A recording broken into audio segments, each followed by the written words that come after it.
There are plenty of driving enthusiasts with the responsibility of family life. It doesn't mean getting stuck with a family truckster. The 2025 Chevrolet Blazer EV SS is here to rescue parents from bland, ordinary transportation. It's not just stickers and badges. Power is up, the suspension has been tweaked, and there are new drive modes like Wide Open Watts or WOW. Wow, that's a good jolt.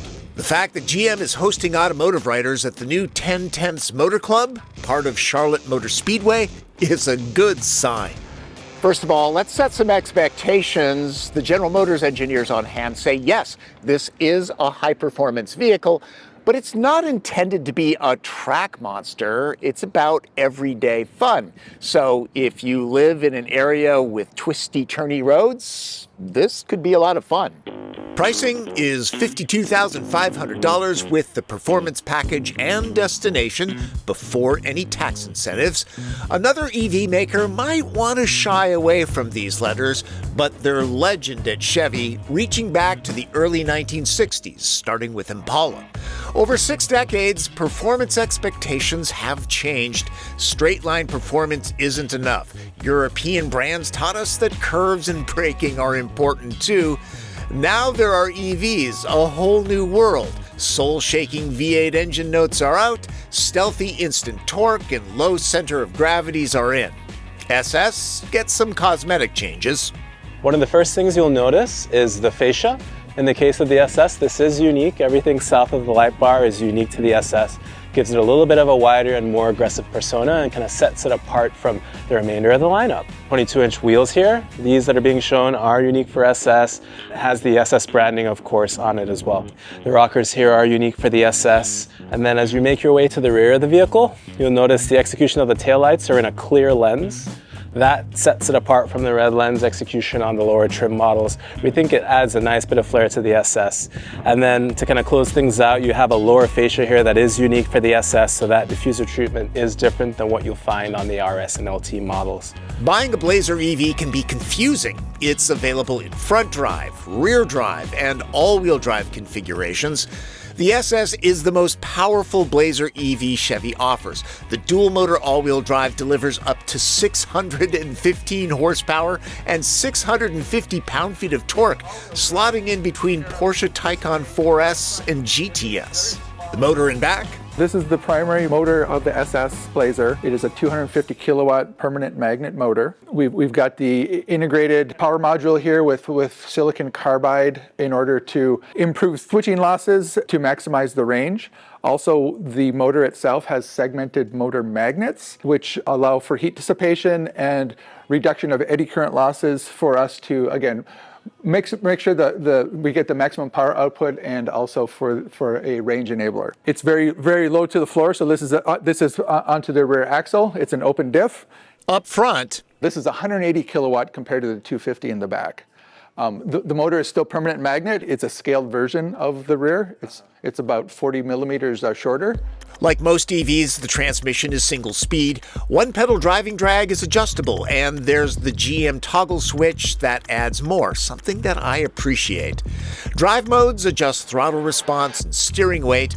Monotube dampers are not adjustable. Front and rear roll bars are stiffened by 60%, and the springs are firmer by 30%. Up front, standard 6-piston Brembo brakes scrub off speed. The cars on hand get the performance package with summer tires. Wheels are 22 inches. I wouldn't describe Blazer's charge speed as blazing. The max is 190 kilowatts, certainly better than the Bolt's 50 kilowatt rate.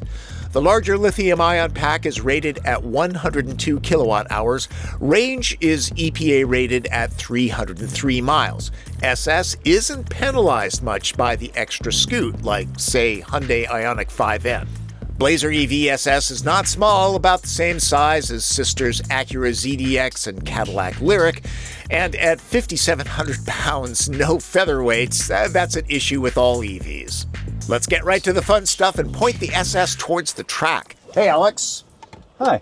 How you doing, Tom? Chevy claims this will do the benchmark 0 to 60 run in 3.4 seconds and the quarter mile in 11.8 seconds, hitting 115 miles per hour. It's the quickest SS ever. when using wow mode. This is our wide open watts button. If you want to go ahead and hit that, that will give us the extra torque that we have. There. Sound effects. Sound effects, we like them. And then the Z mode is going to give us the extra options for competitive mode that you were briefed on. So that's going to have our stability control and our traction control changes that really enable us to perform well on these back roads. There you go. So now we're in wide open watts and competitive mode, and we're ready to go. To do launch control, we're actually going to need the left foot on the brake. And I've heard you have to push really hard. Well, you're trying to hold back 615 horsepower, so yes. Yeah. And how much torque? 650 foot-pounds.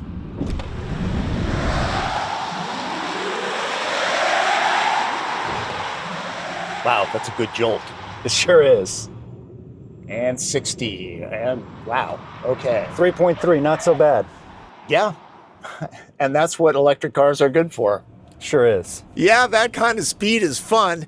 I'm more of a curves guy. The 10/10ths Club's compact track is a great place to explore limits that you really can't do on public roads. Because of the battery down the bottom, we've got this low center of gravity, and it really supports the handling that we wanted to show on this car. Yeah, that is the great thing about electric vehicles. Z-Mode loosens the traction control nannies for a very natural dynamic. I might have missed them, but no artificial performance tones that I found. And the dampers on this car are fixed, yes, right? They're a passive damper. It's a monotube damper, and that really just supported the car in the way we needed it to. And it is a specific tune for the SS. GM says the steering is uniquely calibrated. There's actually some feel. And of course, today we're actually driving on the summer-only tire, so that's the Continental summer-only tire. Oh, I love that power. Yeah, and so we're actually giving you corner exit control and brake torque vectoring when we're coming off the corners like that. And so the corner exit control is a preemptive torque cut because we want to be able to maintain the steerability of the car. So we're looking at your hand wheel angle, we're looking at the lateral in the car, and we're looking at your accelerator and making sure that we're giving the maximum amount of torque we can give without forcing it into understeer. So it's trying to give you everything without having to put the brain power onto the driver. It just does it for you. Interesting that this is handling the track really, really well. It is. But it's comfortable. Very. Like my wife would be okay with this car. Maybe not how we're driving it right now. No, that definitely not. You know my wife. It's my wife too. Yeah. A little bit of understeer. Yes. I think that's probably good for most drivers. Absolutely.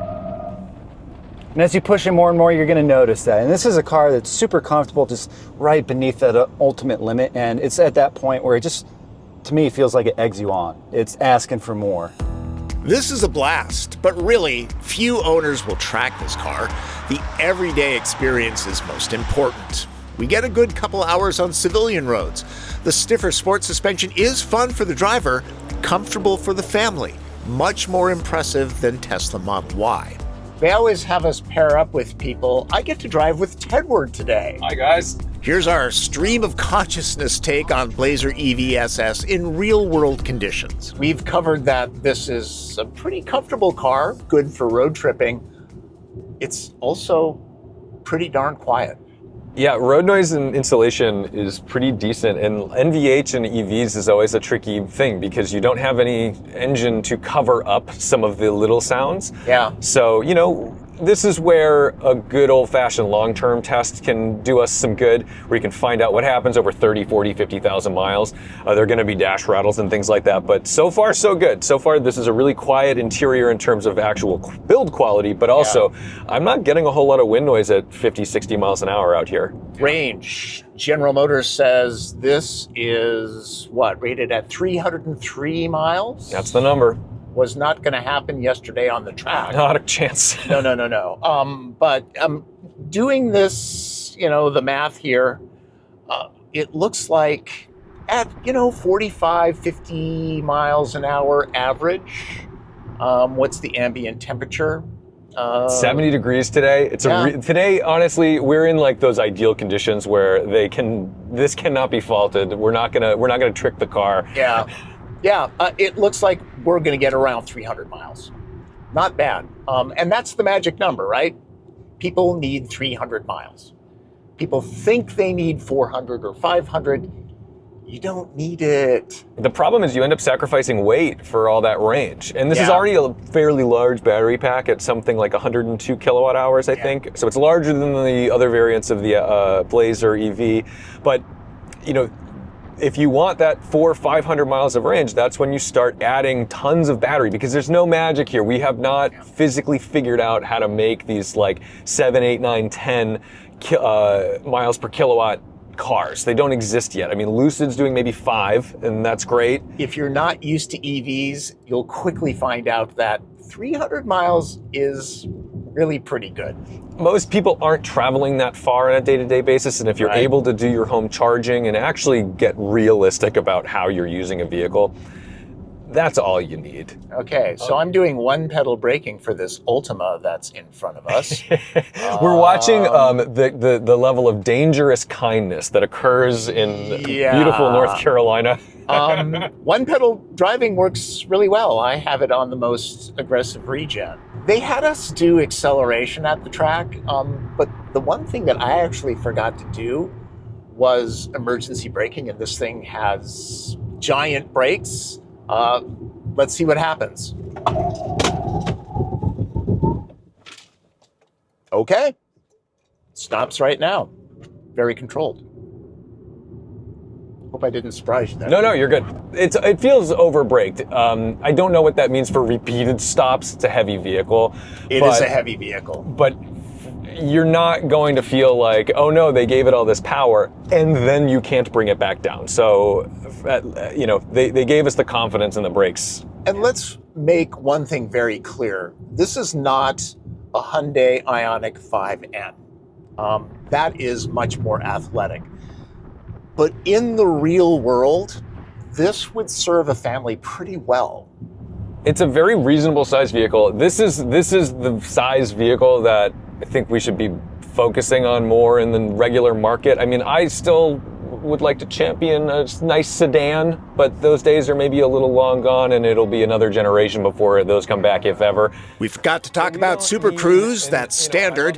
The SS gets a 3-year subscription, and it works quite well on roads like this, not just for divided highways anymore. You might notice the different cabin colorways. Tedward and I drove the red interior. With black, there's orange seat belts that would run $600 in a Taycan. Materials and build quality are good, with microfiber suede accents. Vent pods get an interesting translucent treatment. There's adjustable ambient lighting. I'm happy to see GM upping its interior game. I would expect the seats to get more aggressive side bolstering, considering the sport mission. At least the fabric is grippy. These chairs are powered, heated, and vented. Blazer is a larger vehicle. It's roomy and has loads of places to stash things away. This also has a digital rear view mirror that I forgot to shoot, and a phone charge pad. Early Blazer EVs had software issues that gave it a black eye. In 2 days with this vehicle, I saw no glitches at all. In fact, the interface has been noticeably improved since I drove Equinox EV. You'll get a default layout, but customers can add and move these around. You know, you can even bring in icons from here up into this little tray. So you can really have, you know, some of your favorites, you know, docked up there, so they'll be at your use at all times. Blazer EV SS will be the first Blazer EV that gets access to some of the streaming apps through the Google Play Store. So now you can download and install apps like Amazon Prime Video, HBO, Peacock. Let's not forget that GM EVs do not support Android Auto and Apple CarPlay. We want to bring a seamless experience for our EV customers that the phone projection really doesn't have the capabilities right now. We can't really provide that data to those phones for use, and we can really integrate that into the system for use here right in our infotainment system. You can't do that with Apple CarPlay and Android Auto. Not right now. Between excellent natural voice commands and hard buttons, it's easy to focus on driving and not get distracted by screens. And 8 years of free connectivity is better than nearly every automaker other than Hyundai. Sorry, didn't even turn the sound system on, so no evaluation there.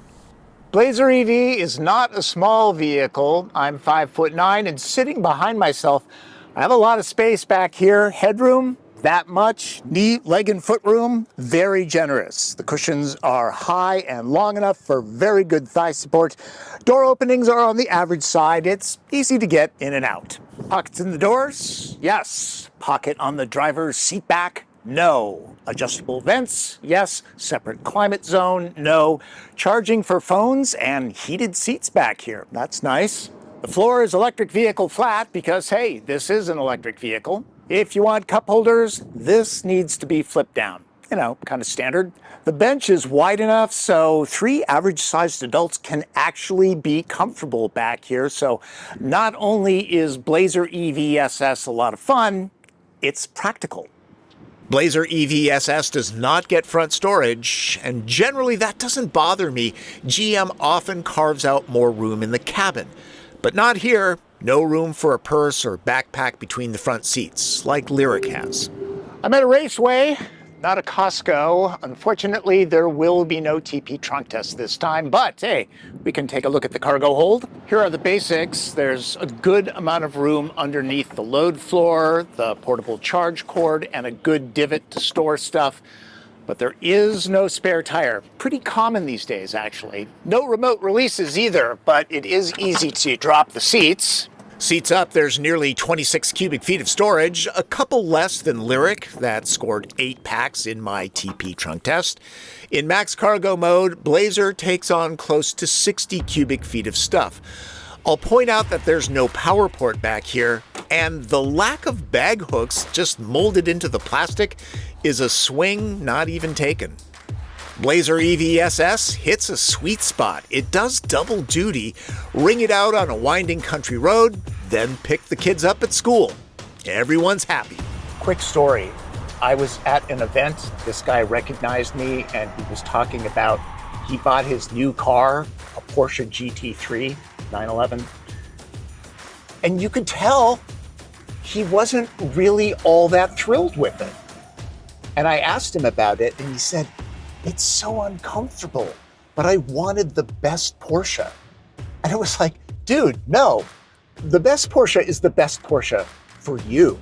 Right. Right? And so people who buy extremely high performance vehicles end up with something that they really don't like, but it's just been told this is the best one, you should have this. This is not a hardcore ZR1. It could easily wear an FF badge. Fun with function. Happy to see Chevy doesn't dilute the SS heritage. It's just juicing it up for modern times. As you can see, Chevrolet brought a lot of cars to support this program. Very cool stuff. One of them was this year's pace car for the Daytona 500, the first EV to pace the race, fully stock. It's been great having Tedward along for the ride. Watch his channel. You probably do. It can be really risky getting in a car with a stranger you don't know. And today is a good day because the stranger was all right. So thank you, Tom. You really don't know who I am, do you?